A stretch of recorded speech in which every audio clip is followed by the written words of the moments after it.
Ձեզ ես ձեզ արդեն ասեցի, որ մենք այսօր հեքիաթի մեջ ենք ճամփորդելու։ Ճանապարհվելու ենք դեպի Արևմտյան Հայաստանի Մշով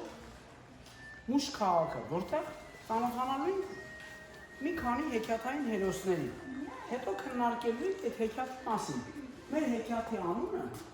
կոչվում է Աղքատը հարուստ խելոք դատավորը։ Լավ։ Ու ինքը Մուշի գյուղից եկած հեքիաթ է։ Ես կփորձեմ այդ հեքիաթի մեջ պատմել, օգտագործել բարբառ, որոնք սովորել են այդ բառերը։ Դուք անցյալ անգամ հիշում եք, չէ՞, որ անցյալ անգամ դուք հիշում եք, չէ՞, որ ինչ հեքիաթ մենք կարդացինք ու քննարկեցինք, հիշում եք։ Ապրես։ Ես ասեմ, որ ես նրաններ եմ պատրաստել այն երեխաների համար, ովքեր որ ճիշտ կպատասխանեն հարցերին։ Իսկ հիշում եք, հեքիաթի անվանում արդեն ասեցիք, որ բարբառով էր նախորդ անգամվա հեքիաթը, կհիշեք։ Արևմտյան Հայաստան։ Ճիշտ է, բայց կոնկրետ այդ քաղաքը Արժանյան Թուրքիա, ինչպես։ Բայց որ բարբառով էր, որտեղի բարբառով էր։ Վեյով ասկսվում, ճիշտ եք ասում։ Գավառի։ Դու երկրորդ նվերներ ես ստանում, բրավո։ Գավառից մեր ընկերոջը։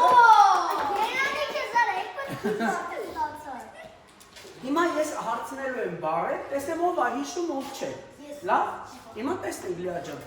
Խառնիս ինչ է նշանակում։ Ով է հիշում։ Խառնիս։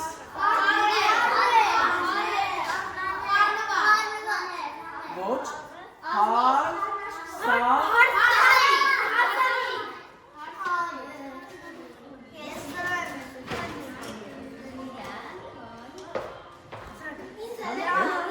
եթե պատասխանես քեզ եմ տալու, բայց հետո վերջում ոլորտ եք ունենալու, լավ։ Եվ վերջի բանը, կսա ինչ է նշանակում։ Կսա։ Խորոտ ինչ է։ Նարի ջան։ Գերեք։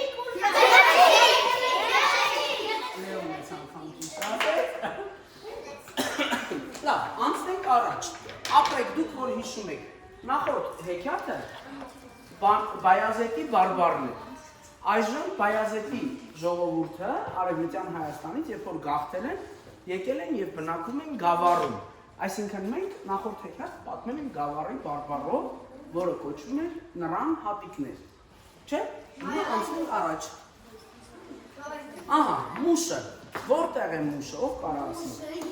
Ասա Լիա։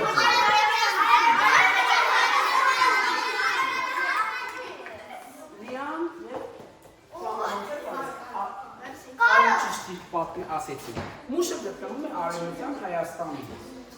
Եթե հիշում եք, Բայազետը այս կողմն է, Մուշը այս կողմն է, մի քիչ ավելի ներքև։ Լավ։ Հիմա արդեն գնանք մեր հեքիաթին։ Հեքիաթի մեջ ունեինք 3 գլխավոր հերոսներ։ Հեքիաթը սկսվում է այսպես.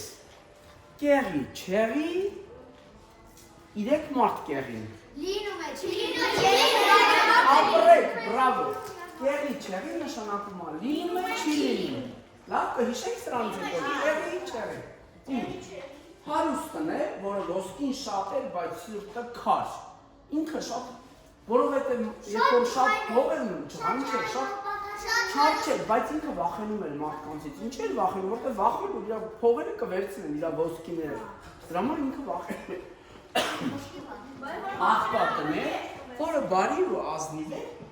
եւ կար դատավորը, որը խելոք ու արդար է, ու իմաստուն։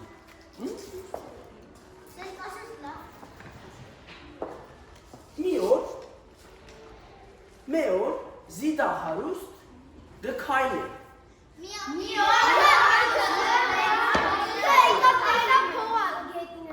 Ապրես, հարուստը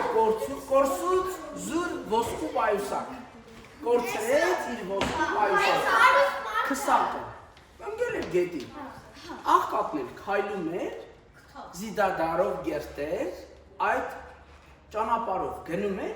ու գտավ պայուսակը։ Աղքատը գտավ։ Ճանապարհով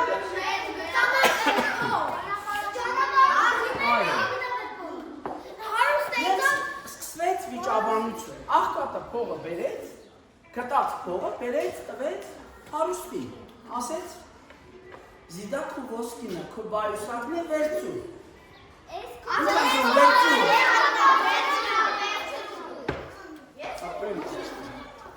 Հարուստը վերցրեց պայուսակը, մի անգամից մտքով անցավ, որ գողացել է, բայց ինքը ասել, երբ որ վերցրեց պայուսակը, ասեց մի հատ դու գողացել ես, ինքը ուզեց էլի փող ունենա, ավելի փող ունենա ու որոշեց, որ աղքատին մեղադրի գողության մեջ։ Եվ քանի որ կար վիճաբանություն, իրենք որոշեցին, լսել էին, որ յուղի մեջ կա մի հատ շատ իմաստուն դատավոր։ Ու իրանք որոշեցին, որ իրանք վեճը տանելու մոտ դատավորը ինչպիսի մարդ է։ Բարի, խելացի, իմաստուն և ազնիվ։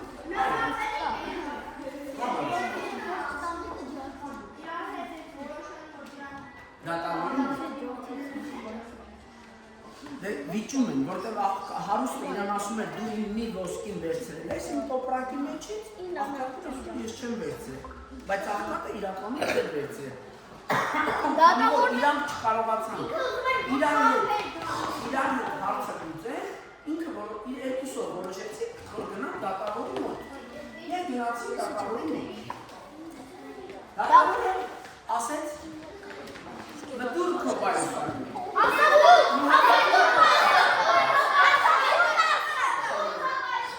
Ուզեց պայուսակը, վերցրեց, հաշվեց,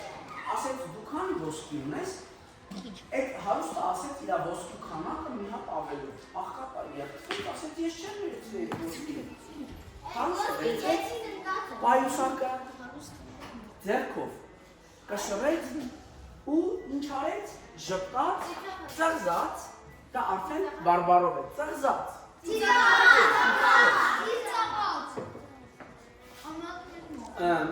Դատավորը ծղզաց և ասաց, տեր հարուստ, այս պայուսակը քոնը չէ, և բացատրեց, որ պայուսակը պատկանում է ուրիշին, ուրիշն է կորցրել, կարապ ասեք, ինչու տենց ասեց։ Բայց բերեք առանձին խոսենք։ Որովհետև պայուսակի մեջ քիչ ոսկի է, իսկ պայուսակը կապած էր եղել, պայուսակից ոսկի թափել հնարավոր չէ։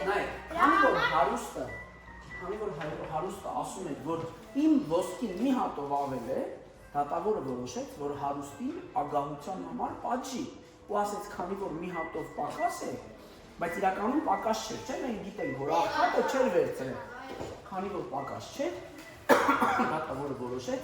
որ այդ ոսկին հարուստինը չի, ասեց, սա քո եթե մի հատ պակաս է, ուրեմն սա քո պայուսակը չի, երևի ուրիշ մեկն է վերցրել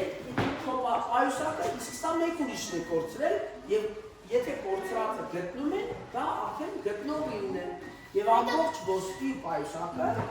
տվեցում աղքատին։ Հիմա մեծ ուժ ունի, մենք տեսանք, որ աղքատը որևէ ոչ ուժով ինքը ուժեղ էր, ոչ փողով էր հարուստ, բայց քանի որ ինքը շատ ազնիվ էր, իր ազնվությունը ինչ արել, հաղթեց։ Եվ արդար մարդը միշտ ճիշտ է։ Հիմա բարերը, ինչ է հիշում եք, ինչ է նշանակում, խորի։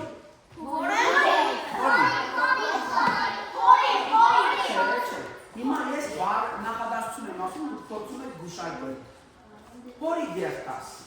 Խորի կենես։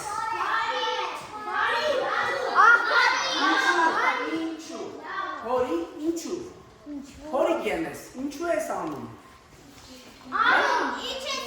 Ծղզալ։ Գիտա։ Գիտա չմիտա։ Լինում է չի լինում։ Գիտա։ Լինում է։ Հայ, հիմա պետք է գուշակել։ Սկումավիտ գիտաս ինձի։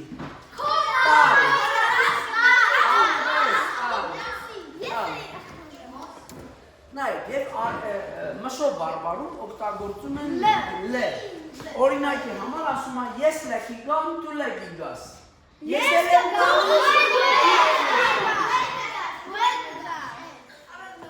Եվ կինա։ Ես կինամ, Ես չես կինա։ Այո, բրավո։ Եվ չեմ կինա։